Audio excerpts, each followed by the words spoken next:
ഇന്ന് നമുക്ക് സവോളയും തക്കാളിയും വെളുത്തുള്ളിയും ഇഞ്ചിയും ഒന്നും അരയ്ക്കാതെയും ചതയ്ക്കാതെയും ഒക്കെ ഒരു ബിരിയാണി ഉണ്ടാക്കി നോക്കാം.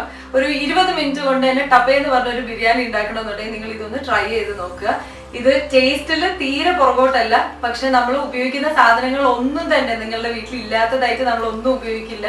രണ്ടേ ചേരുവയാണ് നമ്മൾ മെയിൻ ആയിട്ട് ഇടുന്നത്. അത് വെച്ച് നമുക്ക് എങ്ങനെ പെട്ടെന്നൊരു ബിരിയാണി ഉണ്ടാക്കാമെന്ന് നോക്കാം.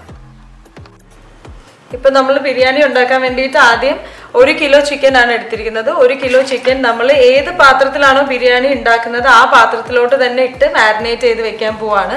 കാരണം നമ്മൾ പറഞ്ഞ പോലെ കുറവ് പാത്രവും കുറവ് ഇൻഗ്രീഡിയൻസും വെച്ചിട്ടാണ് നമ്മളിത് ഉണ്ടാക്കുന്നത്. ആദ്യം 1 ടീസ്പൂണോളം ഉപ്പ് ഞാൻ ഇതിൽ ആഡ് ചെയ്യുന്നു. പിന്നെ നമ്മൾ ആഡ് ചെയ്യാൻ പോകുന്നത് ചിക്കൻ മസാലയാണ്. ഏത് ബ്രാൻഡ് ചിക്കൻ മസാല ആണെങ്കിലും കുഴപ്പമില്ല, റെഡിമെയ്ഡ് കിട്ടുന്ന ചിക്കൻ മസാല. അത് നമ്മളൊരു 4 ടേബിൾ സ്പൂൺ ആഡ് ചെയ്ത് കൊടുക്കുകയാണ്. 4 വലിയ table spoon chicken masala add ചെയ്ത് കൊടുക്കുക. പിന്നെ നമ്മൾ ആഡ് ചെയ്യുന്നത് തൈരാണ്. തൈരും ഇതേപോലെ വലിയ ടേബിൾ സ്പൂൺ, ഒരു 3 ടേബിൾ സ്പൂൺ തൈര് ആഡ് ചെയ്ത് കൊടുക്കുക. എന്നിട്ട് ഇത് ഇത്രയും കൂടെ ചേർത്ത് നമ്മൾ നന്നായിട്ട് മിക്സ് ചെയ്ത് മാരിനേറ്റ് ചെയ്ത് കുറച്ച് നേരം വെക്കും. ഒരു അരമണിക്കൂർ 1 മണിക്കൂർ വരെ വെക്കാം. ഇത് മാരിനേറ്റ് ചെയ്ത് വെക്കുന്ന സമയത്ത് നമുക്ക് നെയ്ച്ചോറ് തയ്യാറാക്കി എടുക്കാം. ഇതിനു വേണ്ടി ഇപ്പം 3 ടേബിൾ സ്പൂൺ തൈരിട്ടു. ഇനി നമ്മൾ ഇത് നന്നായിട്ട് മിക്സ് ചെയ്ത് വെക്കാൻ പോവാണ്. ഇപ്പൊ ചിക്കൻ മസാലയും ഉപ്പും തൈരും ഇട്ട് ചിക്കൻ നല്ലപോലെ മാരിനേറ്റ് ചെയ്ത് കഴിഞ്ഞു. ഇങ്ങനെ മാരിനേറ്റ് ചെയ്ത് വെക്കുന്ന ചിക്കനെയാണ് നമ്മളിനി കുക്ക് ചെയ്തെടുക്കുന്നത്. ഇങ്ങനെ ഒരു 30 മിനിറ്റ് റെസ്റ്റ് ചെയ്യുക. ഇപ്പൊ ബിരിയാണിക്ക് വേണ്ടിയുള്ള നെയ്ച്ചോറ് ഉണ്ടാക്കാനായിട്ട് ഞാനൊരു പാനിലേക്ക് 2 ടീസ്പൂൺ നെയ്യ് ആഡ് ചെയ്ത് കൊടുക്കുന്നുണ്ട്. നെയ്യ് ഒന്ന് ചൂടായി കഴിയുമ്പോഴേക്കും അതിലേക്ക് ഹോൾ സ്പൈസസ് എല്ലാം ആഡ് ചെയ്യുകയാണ്. ഒരു ബേ ലീഫ്, കുറച്ച് കറുവപ്പട്ട, ഗ്രാമ്പു, കുറച്ച് കുരുമുളക്, കുറച്ച് ഏലക്ക, എല്ലാം ഒരു 3-4 പീസ് വെച്ച് മതി. ഇത് ഇത്രയും കൂടെ ആഡ് ചെയ്ത് കൊടുക്കുകയാണ്. ഇതൊന്ന് ചൂടായി കഴിയുമ്പോഴേക്കും അതിലേക്ക് നമ്മൾ വെള്ളം ആഡ് ചെയ്യുകയാണ്. ഞാനിപ്പോൾ ഈ ബിരിയാണിക്ക് വേണ്ടി 3.5 കപ്പ് അരിയാണ് എടുത്തിരിക്കുന്നത്. അതുകൊണ്ട് 7 കപ്പ് വെള്ളം ഞാൻ അളന്ന് വെച്ചിട്ടുണ്ട്. ഇതിലേക്ക് ഞാൻ ഈ 7 കപ്പ് വെള്ളം അളന്ന് വെച്ചത് ഒഴിക്കുകയാണ്.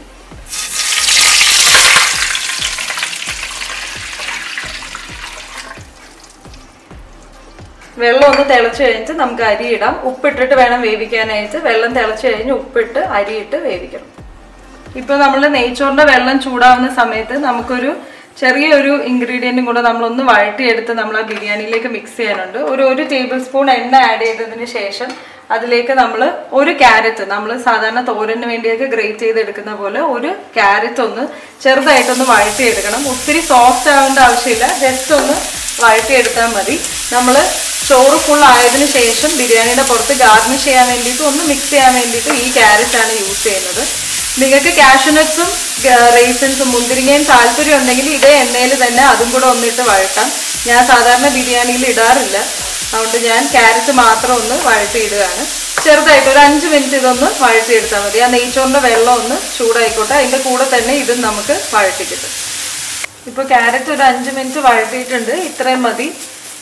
ഈ ഒരു സ്റ്റേജിൽ നമുക്കിത് മാറ്റിയേക്കാം. ഇനി നമുക്ക് നെയ്ച്ചോറ് തയ്യാറാക്കാം. വെള്ളം തിളച്ചിട്ടുണ്ട്. ഇപ്പം വെള്ളം തിളച്ചിട്ടുണ്ട്. ഇപ്പം ഞാൻ നെയ്ച്ചോറിന് ആവശ്യമായിട്ടുള്ള ഉപ്പ് അതിലേക്ക് ആഡ് ചെയ്ത് കൊടുക്കുകയാണ്. 3.5 ഗ്ലാസ് അരിയാണ് ഞാൻ അളന്നെടുത്തിരിക്കുന്നത്. 3.5 കപ്പ് അരി അളന്ന് കഴുകി വെച്ചിരിക്കുന്നത് ഇത് ഞാൻ വെള്ളത്തിലോട്ട് ആഡ് ചെയ്യാൻ പോവാണ്. ഇപ്പം അരി ഇട്ട് കൊടുത്ത് ഉപ്പും ഇട്ട് ജസ്റ്റ് ഒന്ന് ഇളക്കിയിട്ട് നമുക്ക് ഈ വെള്ളം വറ്റുന്ന വരെ ഒന്ന് നെയ്ച്ചോറ് കുക്ക് ചെയ്തെടുക്കാം. വെള്ളം ഫുൾ വറ്റുമ്പോഴേക്കും നെയ്ച്ചോറ് ആയിട്ടുണ്ട്. ഇപ്പോൾ ഒരു 10 മിനിറ്റ് ആയിട്ടുണ്ട്. നെയ്ച്ചോറ് റെഡി ആയിട്ടുണ്ട്. നമ്മളിത് അങ്ങനെ മാറ്റി വെച്ചിട്ട് നമ്മൾ ചിക്കൻ ഇനി കുക്ക് ചെയ്യാൻ പോവാണ്. ഇപ്പം നമ്മൾ ഈ മാരിനേറ്റ് ചെയ്ത് വെച്ചിരിക്കുന്ന ചിക്കനിലോട്ട് നമ്മൾ ഒരു 4-5 ടേബിൾ സ്പൂൺ എണ്ണ ഒഴിച്ചു കൊടുക്കുകയാണ്. ഇതാണ് നമ്മൾ ആകെ യൂസ് ചെയ്യുന്ന എണ്ണ. മറ്റേ ബിരിയാണി പോലെ ഒരുപാട് നമ്മൾ വഴട്ടാൻ വേണ്ടി ഒന്നും ടൈമും എണ്ണയും ഒന്നും സ്പെൻഡ് ചെയ്യുന്നില്ല. ഇത് ജസ്റ്റ് ഒന്ന് മിക്സ് ചെയ്തിട്ട് നമ്മൾ ഇനി ഈ ചിക്കനെ വേവിച്ചെടുക്കുകയാണ്. ഇതിന് മാത്രം കുറച്ച് സമയം കൊടുക്കണം, കാരണം നമ്മൾ ഈ ആഡ് ചെയ്ത ആ ചിക്കൻ മസാല നല്ലപോലെ മൊരിഞ്ഞു വരണം. ഇപ്പൊ ചിക്കനിൽ നിന്ന് ഇറങ്ങിയ വെള്ളം എല്ലാം വറ്റി നല്ലപോലെ മസാല മൊരിഞ്ഞു കിട്ടിയിട്ടുണ്ട്. നല്ലപോലെ മസാല മൊരിക്കണം, ഇല്ലെങ്കിൽ ആ മസാലയുടെ പച്ചക്കുത്ത് വരും. നമ്മൾ വേറെ ഒന്നും ആഡ് ചെയ്യാത്തത് കൊണ്ട് മസാല നന്നായിട്ട് റോസ്റ്റ് ആവാനുള്ള സമയം കൊടുക്കണം. ഇപ്പൊ ഞാൻ ഇതിലേക്ക് കുറച്ച് പുതിന ഇലയും അതിൻ്റെ ഒരു ഇരട്ടി മല്ലിയില ഇത് ആഡ് ചെയ്ത് കൊടുത്തിട്ട് ഒന്നും കൂടെ ഒന്ന് വഴറ്റി കൊടുക്കുകയാണ്. ഇനിയിപ്പോൾ അധികം നേരം വേണ്ട. ഇനി നമ്മൾ ഇതിലേക്ക് നമ്മൾ ചോറ് മിക്സ് ചെയ്ത് എടുക്കാൻ പോവാണ്. ഇത്രയേ ഉള്ളൂ, പരിപാടി കഴിഞ്ഞു. ഇനി നമ്മൾ വേറെ മസാലകളൊന്നും ആഡ് ചെയ്യുന്നില്ല. ഇപ്പൊ ഈ ഒരു സ്റ്റേജ് വരെ നിങ്ങൾ മസാല ഒന്ന് റോസ്റ്റ് ചെയ്ത് കൊടുക്കണം. അത് മാത്രം ഒന്ന് ശ്രദ്ധിച്ചാൽ മതി. ഇപ്പൊ നമ്മൾ ചിക്കൻ നന്നായിട്ട് മൊരിഞ്ഞതിന് ശേഷം നമ്മൾ അതിലോട്ട് നമ്മൾ കുക്ക് ചെയ്ത് വെച്ചിരുന്ന നെയ്ച്ചോറ് കുറച്ച് കുറച്ചായിട്ട് ആഡ് ചെയ്ത് മിക്സ് ചെയ്ത് കൊടുക്കാൻ പോവുകയാണ്. ഈ രീതിയിൽ മിക്സ് ചെയ്ത് ഇത് ദമ്മിടേണ്ട ആവശ്യമൊന്നുമില്ല.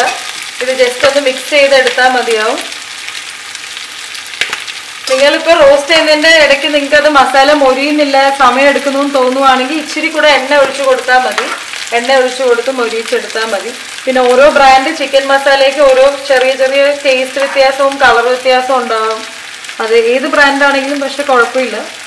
ഈ രീതിയിൽ അതിലേക്ക് ചോറിട്ട് പിന്നെ നമ്മൾ ആ റെഡിയാക്കി വെച്ചിരിക്കുന്ന ക്യാരറ്റും കൂടെ ആഡ് ചെയ്തിട്ട് ഒന്ന് മിക്സ് ചെയ്ത് കൊടുക്കാം.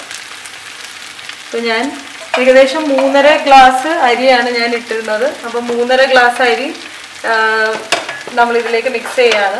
ഒരു 3 ഗ്ലാസ് ആണെങ്കിലും മതിയാവും, കാരണം നമ്മൾ മസാലയ്ക്ക് അനുസരിച്ചിട്ടുള്ളത്. ഇതിട്ട് കൊടുത്ത് ഇനി നമ്മൾ ആ വഴറ്റി വെച്ചിരിക്കുന്ന ക്യാരറ്റും കൂടി ഇതിലോട്ടൊന്ന് ആഡ് ചെയ്ത് കൊടുക്കുകയാണ്. ആഡ് ചെയ്ത് നന്നായിട്ട് മിക്സ് ചെയ്ത് കൊടുക്കുക.